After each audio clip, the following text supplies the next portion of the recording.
오늘의 플러스 중국 양회 그 속에 담긴 맥락 풀어봅니다. 전가림 호서대 교양학부 교수 모셨습니다. 어서 오세요. 네, 안녕하세요. 교수님 요즘 중국 소식 볼 때마다 교수님 언제 오시나 하고 기다렸는데 이렇게 와주셔서 감사합니다. 드디어 이제 많은 투자자 입장에서도 또는 정치가 또는 정책 입안자들 입장에서도 양회 많이 기다렸는데요. 교수님은 이번 양회 어떻게 보셨습니까? 네, 이번 양회는 식상한 부분도 좀 있고요. 그리고 새롭게 좀 관심을 좀 둬야 되는 부분도 있고, 그리고 대외적인 환경이 아무래도 여의치 않으니까 이런 부분에서 참 이 변수가 많다.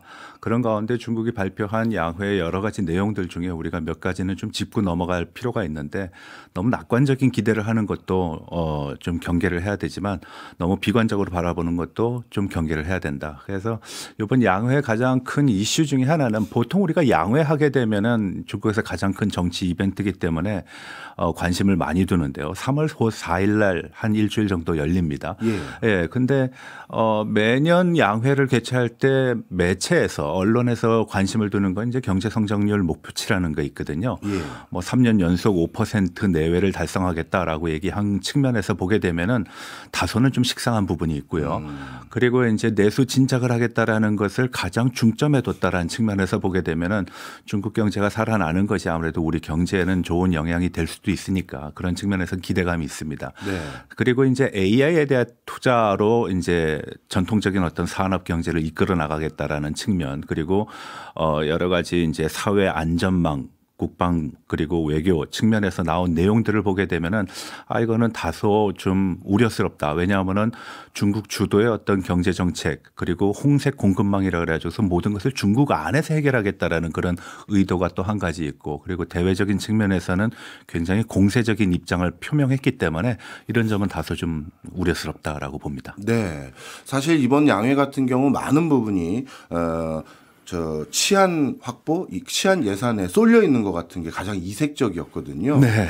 아니 중국이라고 하면 그 CCTV 전 세계에서 제일 많이 깔려 있고, 네. 그래서 잡범도 없다라는 그런 안전도 높은 그런 국가라고 우리는 이해하고 있었는데, 네. 치안 예산이 이렇게 대폭 증가한 이유는 뭐예요? 그리고 얼마나 증가했습니까? 네, 그렇습니다. 과거에는 한 1% 내외 정도의 그 예산을 배정을 했는데 올해는 7% 넘게 예산을 배정을 했거든요. 2024년도 중국의 사회 상황을 보게 되면은 약 8천 건의 시위가 있었습니다. 물론 코로나 리오프닝 이후에 경제가 상당히 안 좋았다라는 거, 대외적인 변수, 그리고 중국 내부의 좀 강도 높은 어떤 중앙 집권적인 통제 때문에 일어난 것이라고 봅니다. 우리도 이제 언론 매체를 통해서 많은 시위를 목격하기도 했는데요. 가장 중요한 거는 이러한 치안 문제를 왜 거기에 대해서 예산을 많이 배정했는가, 그만큼 중국 사회가 불안하다라는 겁니다. 네.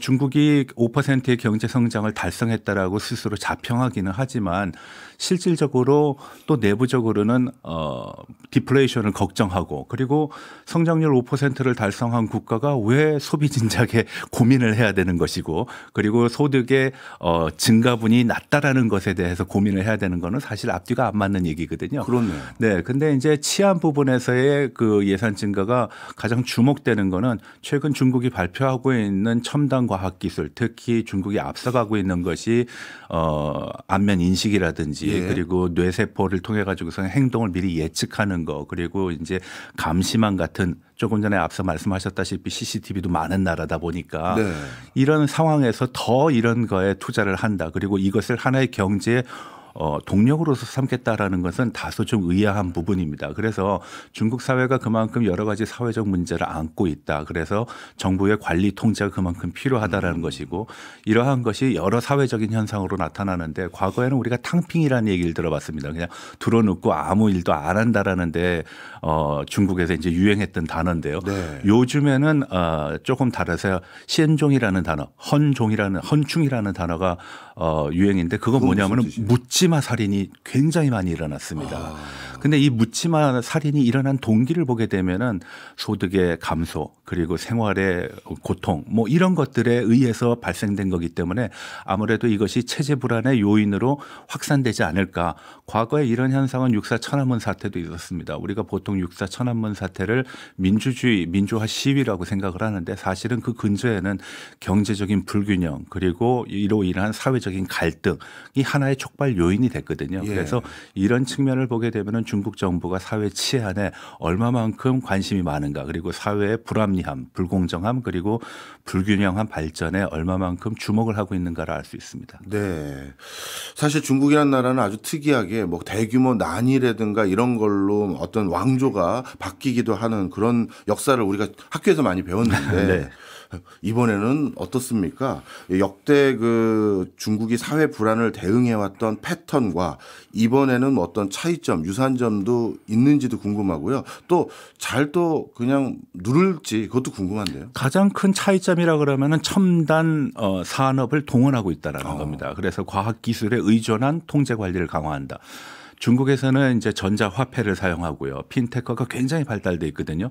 모든 사람들이 지금 거의 현금을 쓰지 않고 그 이제 핀테크로 이제 결제를 하고 그걸로 활동, 생활의 일부분을 차지하고 있는데, 이거는 다른 면에서 보면은 인민에 대한 통제 강화라고도 얘기할 수 있고요. 그리고 앞서 말씀하셨다시피 전국 곳곳에 세계에서 최고로 많은 CCTV를 보유하고 있고, 또 안면 인식 기술에서는 세계 1위라는 거. 예. 그리고 코로나 당시에도 특정 지역에 한 19개 도시에서 실행을 했지만 국민 감시, 과거에 횡단보도를 건널 때 과거에 이제 무단 횡단을 하면은 화면에 뜹니다. 이 사람 예. 과거에 무단 횡단한 경력이 있으니까 조심하라는 그런 그 경고 사인이 뜨는 동네도 있거든요. 그래서 그런 측면에서 보게 되면은 첨단 산업에 대한 통제를 강화하고 있다. 이것을 사회의 안정의 어떤 뭐 장치로서 생각을 하고 있다. 어찌 보면 굉장히 불행한 일이죠. 네. 그렇다면 이런 최첨단 기술이 있기 때문에 이번에는 어떻게 보면 거버넌스 위기까지 번지진 않고 잘 봉합을 할 수도 있겠네요. 네, 잘 봉합할 거라고 봅니다. 잘 예. 봉합하기 위해서 또 예산도 그만큼 투자를 하는 것이고요. 그리고 예. 그만큼의 과학 기술력에 의존해서 그것을 통제 가능하다고 봤기 때문에 지금 지도부가 이런 조치를 취한 것이 아니겠는가라고 생각합니다. 네. 사실 이런 체제 그 불안전성이 가장 근본적으로 치유되는 건 역시 서민들이 먹고 사는데 아무 문제가 없어야 될 텐데. 네, 맞습니다. 중국이 나름대로 예산도 많이 풀고 뭔가 첨단 산업에서는 적지 않은 성과를 내고 있는 것 같아 보이는데, 도대체 서민들의 소득 향상에는 크게 기여하지 못할 이유는 뭘까요? 가장 중요한 거는 지난 3년간의 코로나 위기가 굉장히 컸다라는 겁니다. 봉쇄로 인해 가지고선 소득이 절벽에 이르렀다라는 거죠. 예. 잘 아시다시피 노동을 하지 않는데 소득이 나올 수가 없는 것이고요. 그리고 또 봉쇄를 함으로써 거래가 이루어지지 않으니까 경제 활동이 진작되지 않는다라는 것이 심리적인 요인으로 이제 확산이 되면서 전반적인 소비 진작에 문제가 있다. 그래서 내수 활성화를 계속적으로 강조하는 이유도 바로 거기 있다라고 봅니다. 그리고 잘 아시다시피 부동산이 급락을 했거든요. 예. 그 부동산은 중국 인민들의 어떤 경제적인 가처분 소득의 상당 부분을 차지하고 있는 것이고 자산의 상당 부분을 차지하고 있는데, 이것이 마이너스가 되고 오히려 그거 빚을 갚아야 되는 상황, 소득도 별로 없는데 빚까지 갚아야 되는 상황, 그리고 경제 활동도 여의치 않다. 그러니까 우리가 대도시에서 과거와 같은 많은 인파를 볼 수 없고 과거와 같은 많은 외국인을 볼 수 없고 또 활력 있는 모습을 볼 수 없다라고 얘기하는 겁니다. 그렇네요. 그렇다면 이번에도 또 제시된 걸로 알고 있는데 중국의 5% 성장, 이거는 가능한 수준인가요? 네, 뭐 5% 성장은 중국 정부가 얘기했고, 보통 중국 정부가 얘기하면 그걸 꼭 지키려고 노력을 하니까 네. 또 그래야 왔으니까 예. 5% 달성은 무난하리라고 기대를 합니다. 그래요? 다만 그 내용이 예. 상당한 거품과 조작이 있을 수 있다라고 보여지는데요.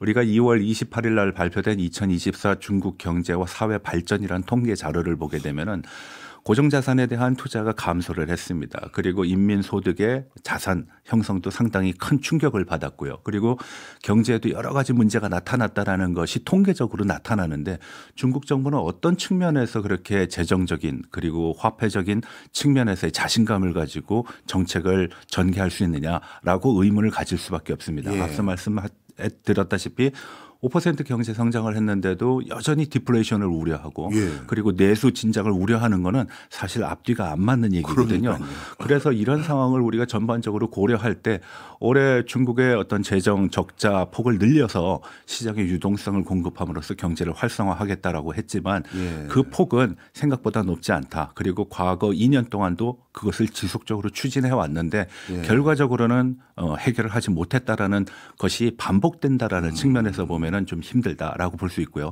또 한 가지 좀 주목해야 될 것은 대성조 대량이라는 표현이 있습니다. 이건 뭐냐면은 특정 큰 도시들을 살리고 나머지는 접국한다라는 겁니다. 네. 어떻게 보면은 선불원을 추진하겠다라는 겁니다. 예. 왜 모두가 다 부유해질 수 없으니까 특정 대기업 대도시의 어떤 경제를 살림으로써 중국 경제 지표만이라도 좀 살려놓자. 혹은 그러한 불만을 적어도 대도시에선 일어나지 않게 통제하자 이런 의도가 있습니다. 그래서 중국어로는 이제 따성 따량이라고 표현을 하는데 네. 이것이 이번 양회의 굉장히 중요한 핵심 부분 중에 하나라고 저는 판단을 하는데 언론 매체는 크게 보도되지는 않았나요? 네. 중국은 항상 뭔가 내부적으로 경제가 어려울 때는 선택과 집중을 강하게 했던 모습들이 많았는데 이번에도 그런 내용이 많이 들어갔군요. 자, 지금까지 교수님 모시고 중국 내부의 내용을 많이 여쭤봤는데 이번에는 외부와 관련된 좀 상황을 여쭤보려고 하는데요. 역시 미국의 공세가 만만치 않은 것 같습니다. 네. 관세도 뭐 진짜 무차별하게 부과할 생각이 보이고요. 또 중국의 우회 수출로도 쉽지 않은 뭐랄까 활로를 모색하기 어려운 상황으로 만들려고 네. 관세를 또 동맹국에게도 부여하는 것 같습니다. 네. 자, 그렇다면 중국은 이 미국의 관세 공세 막을 수 있을까요? 막기 힘들 거라고 저는 봅니다. 이제 미국이 중국에 대해서 고율 관세를 이제 매기는 과정에서 그 규모가 약 5,250억 달러 정도 됩니다. 네. 다만 이제 중국이 거기에 대응해 가지고선 보복 관세를 매기는 그 폭은 220억 달러에 불과합니다. 한 10분의 1밖에 안 됩니다. 그러니까 비대칭적인 현상에서 절대적인 열세에 있다라고 얘기할 수밖에 없거든요. 그래서 사실 언론상에는 보도되지 않았지만 이미 중국이 상당 부분 미국과의 어떤 소통을 통해 가지고서는 이 문제를 해결하려고 접촉을 하고 있는데 지난 1월 20일부터 지금까지 미국이 받아주지 않고 있다는 얘기가 있습니다.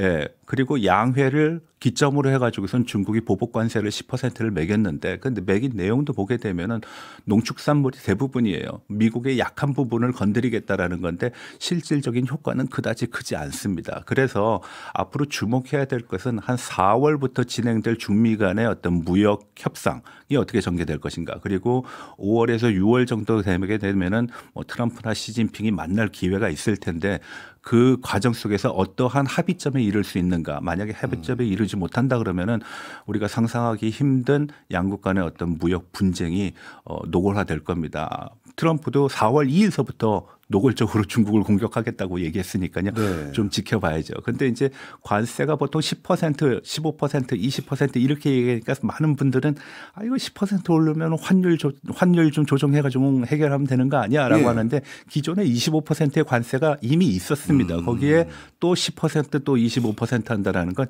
일종의 복리의 효과이기 때문에 대응을 해야 되는 사람의 입장에서 보면 중국의 입장에서 보게 되면은 굉장히 어려운 부분이 있다라는 거. 그리고 환율을 낮추는 거는 자칫 잘못하면은 환율 조작국으로서 이제 지목이 될 수도 그렇네요. 있고요. 그리고 또 이제 최애국 대우를 받는데 최애국 대회에서 아마 탈락이 되는 그런 상황도 나타나게 된다 그래서 아마 중국 경제에 상당한 외부적인 압박으로 작용할 공산이 큽니다. 네. 말씀 들어보니까 중국의 내부적인 상황도 녹록지 않고 또 외부적인 상황도 녹록지 않은 상황에서 그래서 그런가 보다 하는 게 중국의 민간 기업들, 민영 기업들에 대해서 시진핑이 굉장히 적극적으로 도와주는 듯한 제스처를 요즘 많이 하고 있는 것 같습니다. 시진핑 주석이 중국 민간 기업들의 날개를 달아줄까요? 날개를 달아주려고 노력을 할 거지만 그 날개가 과연 얼마만큼 크게 작용을 하고 바람을 일으킬지는 잘 모르겠습니다. 예.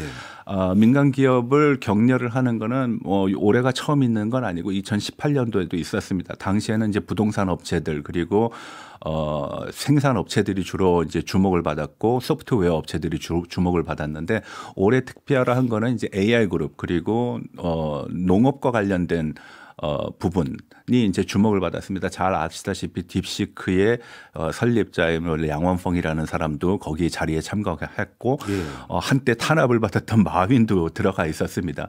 근데 예전에 중국 제조 2025를 얘기하면서 세 가지를 키우겠다라고 얘기한 게 태양광, 배터리 그리고 전기 자동차인데 전체 GDP의 기여도는 7% 정도밖에 안 됩니다. 그렇게 노력을 했는데도요. 그래서 이번에 AI 그룹도 뭐 육성을 확정을 해가지고서 미래 장기적인 측면에서의 중국 경제의 동력으로서 삼겠다라는 그 전략적인 방향은 저는 뭐 긍정적으로 봅니다. 근데 단기간에는 과거의 사례를 볼 때는 뭐 7% 많아봤자 10% 이내의 GDP 기여도에 불과할 거기 때문에 전체 경제가 이것 때문에 살아난다라는 건 다소 좀 희망적인 기대가 아니겠는가라고 생각을 합니다. 네.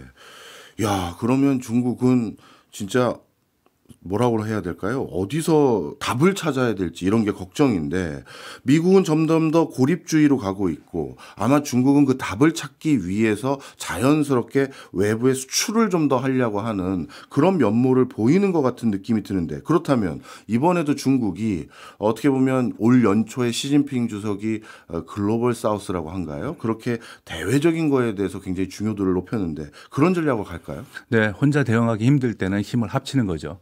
과거에 우리가 뭐 중국 고사나 아니면 중국 역사를 보게 되면 합종 연횡을 했다는 얘기처럼 중국도 아마 미국의 그러한 공세, 서방의 그러한 공세에 맞대응하기 위해서 연합이라는 선택을 할 겁니다. 그래서 조금 전에 말씀하셨다시피 글로벌 사우스에 대한 연합 그리고 거기에 대한 투자를 많이 하겠죠. 그리고 동남아 그리고 중동 지역이 될 겁니다. 네.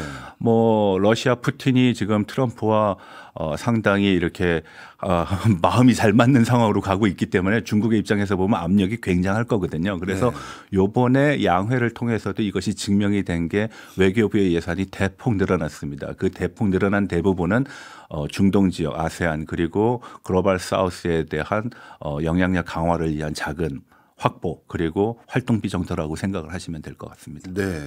지금까지 교수님 주신 말씀을 좀 정리를 해보면요. 중국 상황이 녹록지 않은 것을 중국의 수뇌부도 판단을 했고 그걸 타파하기 위해서 중국의 대표적인 혁신적인 민간 기업들과 그런 민간 기업들이 어떻게 보면 중심적으로 활동하는 일선 도시들 여길 집중적으로 육성하겠다라는 방점을 찍은 것으로 보입니다. 그렇게 되면 AI, 로봇 이런 것들은 가시적인 성과가 더 잘 나올 수는 있지만 그렇죠. 그게 중국 경제 전반에 파장을 일으키기에는 숫자가 부족하고 그럼 중국은 양극화로 더 이어지는 거 아닌가요? 그렇습니다. 이제 가장 중요한 거는 이러한 정책적인 조치가 낙수 효과를 가져와야지 일반 대중들이 그 효과를 누리면서 경제가 지속적으로 그리고 광범위하게 살아날 수 있는 거거든요.